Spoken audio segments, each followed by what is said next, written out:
Food habits కొంతమందేమో morning breakfast skip చేసి after lunch మంచిగా కడుపు నిండా తిని evening night snacks type chapati అట్లా తింటే కరెక్ట్ అని చెప్తారు. కొంతమంది బ్రేక్ఫాస్ట్ అసలు ఒక డేలో కంపల్సరీ పడాల్సిన ఫుడ్ మీరు లంచ్ డిన్నర్ కంటే ముఖ్యమైనది బ్రేక్ఫాస్ట్ అని అంటారు. అసలు ఏ type of correct? Nutrition is subjective. మళ్ళీ అదే చెప్తాను నేను. కొన్నిసార్లు సైకలాజికల్లీ ఇప్పుడు పూజలు చేసే వాళ్ళు ఉంటారు, వాళ్ళకి ఏంటంటే మార్నింగ్ బ్రేక్ఫాస్ట్ టైం అయిపోయి బ్రంచ్ టైంకి వచ్చేస్తారు. వాళ్ళు చాలా సంవత్సరాలుగా అదే ఫాలో అవుతుంటారు. వాళ్ళ బాడీ పెద్దగా ఏం డెఫిషియన్సీస్ చూపించదు, వాళ్ళకి ఏం షుగర్స్ బీపీస్ ఏం రావు. That is okay.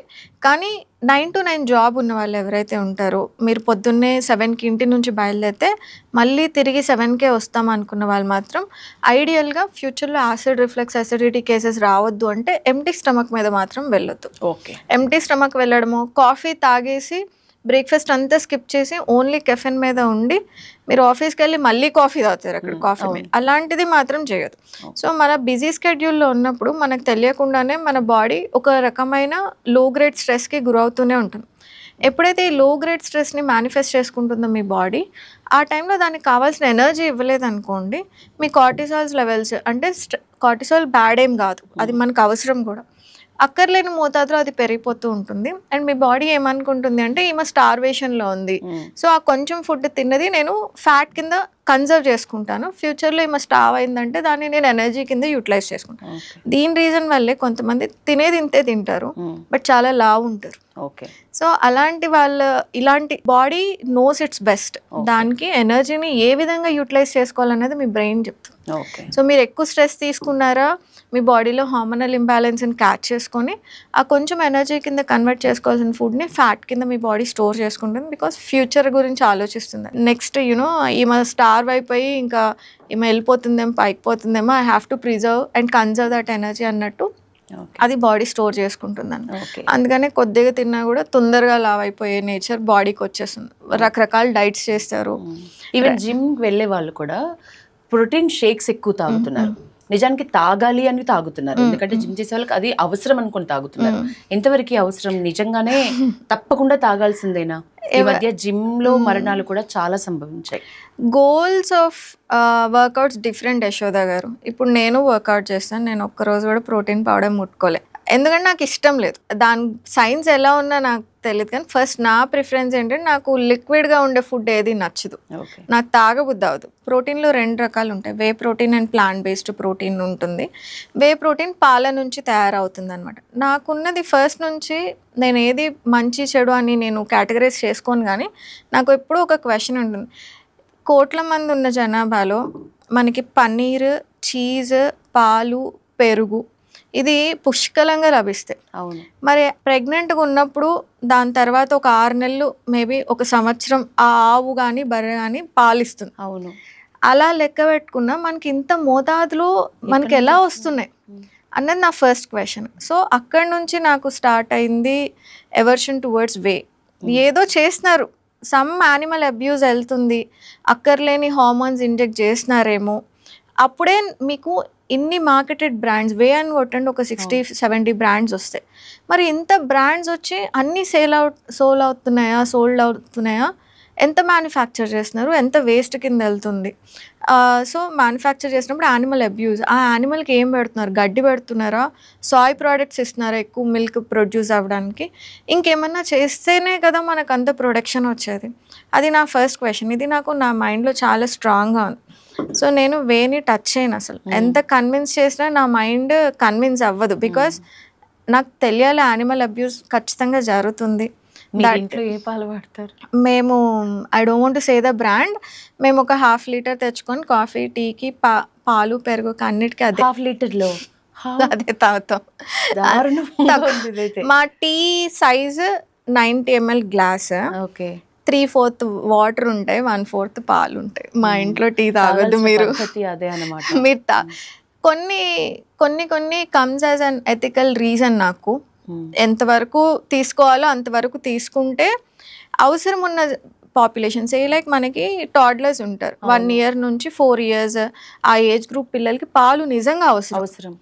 ఆ పిల్లలకి ప్యూరెస్ట్ పాలు దొరకాలి అంటే అడల్ట్స్ ఎవరికైతే అవసరం లేదో వాళ్ళు మానేస్తే బాగుంటుంది.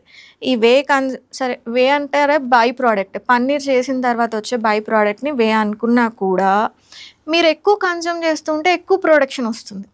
ఎక్కువ ప్రొడక్షన్ ఈక్వల్ టు ఎక్కువ అబ్యూజ్ ఉంటుంది, ఎక్కువ అడల్ట్రేషన్ ఉంటుంది. అప్పుడు రావాల్సిన చిన్న ఏజ్ పిల్లలకి అడల్ట్రేటెడ్ ఫుడ్ వెళ్ళిపోతుంది. నా ఆలోచన ఇది.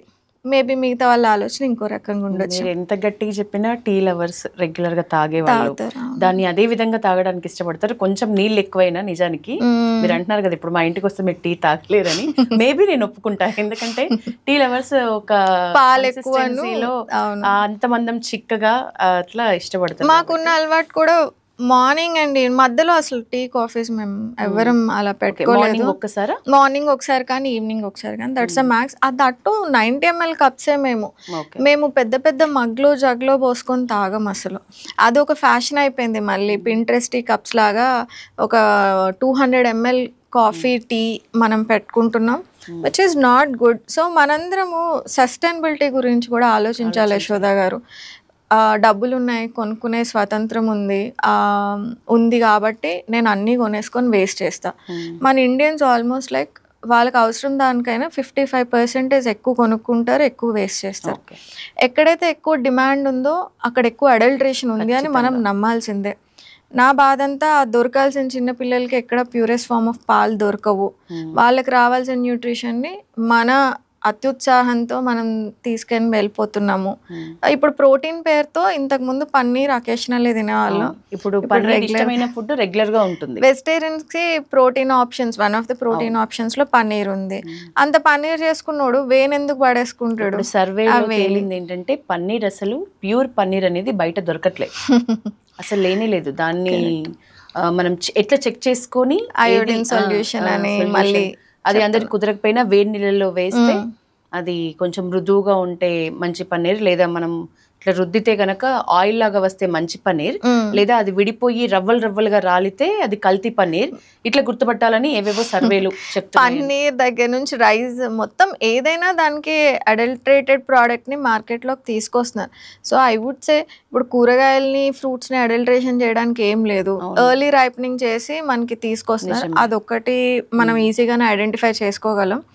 బట్ ఏదైతే ఒక సెక్టర్ ఆఫ్ ఒక ఏజ్ గ్రూప్కి చెందాల్సిన ఫుడ్స్ ఉంటాయో అది ఆ ఏజ్ గ్రూప్కి చేరాలి అంటే మన మిడిల్ ఏజ్ వాళ్ళందరూ ఈ అబ్సెషన్ ఉండకుండా ఉంటే బెటర్ ఏమో అని. ఫైనల్ క్వశ్చన్, నిజానికి ఫుడ్ మనం తీసుకునే విటమిన్స్ దగ్గర నుంచి మాట్లాడితే మీతో చాలా పెద్ద టాపిక్, నేను చాలాసేపు కూర్చోవాలి. తప్పకుండా మిమ్మల్ని మళ్ళీ కలుస్తాము. పల్లవి టీవీ కోసం ఇంకొంత ఇన్ఫర్మేషన్ మీ దగ్గర నుంచి తీసుకుంటా. కానీ మన స్ట్రెస్ కానీ మనం లో ఫీల్ అవ్వటం కానీ ఇప్పుడు జనరల్గా ఎలాంటి జాబ్ చేస్తున్న వాళ్ళైనా ఏ డే కాడే స్ట్రెస్ ఫీల్ అవుతున్నారు, ఏ రోజుకి ఆ రోజు యాక్టివ్గా ఉండలేకపోతున్నారు. సో ఇదంతా కూడా మనం తినే ఫుడ్ మీద ఆధారపడి ఉంటుందా, ఎంత వరకు ఉంటుంది పర్సంటేజ్ విషయంలో చెప్తే? జనరల్గా 2 మెయిన్ డెఫిషియన్సీస్ నేను ఎప్పుడూ కూడా ఎడ్యుకేట్ చేయాలి అని అనుకుంటే ఈ 2 వాటి గురించి మాట్లాడతా, vitamin D and vitamin B12. Irrespective అయితే సన్లైట్ ఇప్పుడు మనం దూరం అయిపోయాం, రాదుగా సన్లైట్ లో నించొని తపస్సు చేసినా కూడా రాదు మీకు, అది పెద్ద బయలాజికల్ యాక్టివిటీ లోపల జరగాల్సింది. సో రాదు, అదొక మిత్ కూడా. డి విటమిన్ కోసం ఎర్లీ మార్నింగ్ ఆ సన్లైట్ లో నడుస్తున్న వాళ్ళు ఉన్నారు. నడుస్తున్నా కూడా మీరు బ్లడ్ టెస్ట్ చేయించుకొని నాకు వచ్చింది అని చెప్పి తీసుకురండి. లేదు, మేము ఫార్మర్ ఫ్యామిలీస్ లో కూడా వైటమిన్ డి డెఫిషియన్సీ చూసాం. సో అది స్కిన్ టైప్, స్కిన్ కలర్ దగ్గర నుంచి మీ లివర్ హెల్త్, మీ కిడ్నీ హెల్త్, తర్వాత మీరు మిగతా ఫ్యాటీ యాసిడ్స్ ఎలా తింటున్నారు అన్న లాంగ్ కన్వర్షన్. ఈ వైటమిన్ డి స్కిన్ లో నుంచి వచ్చింది బ్లడ్ ద్వారా ఇన్యాక్టివ్ ఫామ్ మీ కిడ్నీకి వెళ్తుంది, అక్కడ యాక్టివ్ ఫామ్ లివర్కి వెళ్తుంది, అక్కడ ఇన్యాక్టివ్ ఫామ్ నుంచి కిడ్నీకి వెళ్ళి యాక్టివ్ ఫామ్ కింద కన్వర్ట్ అవుతుంది.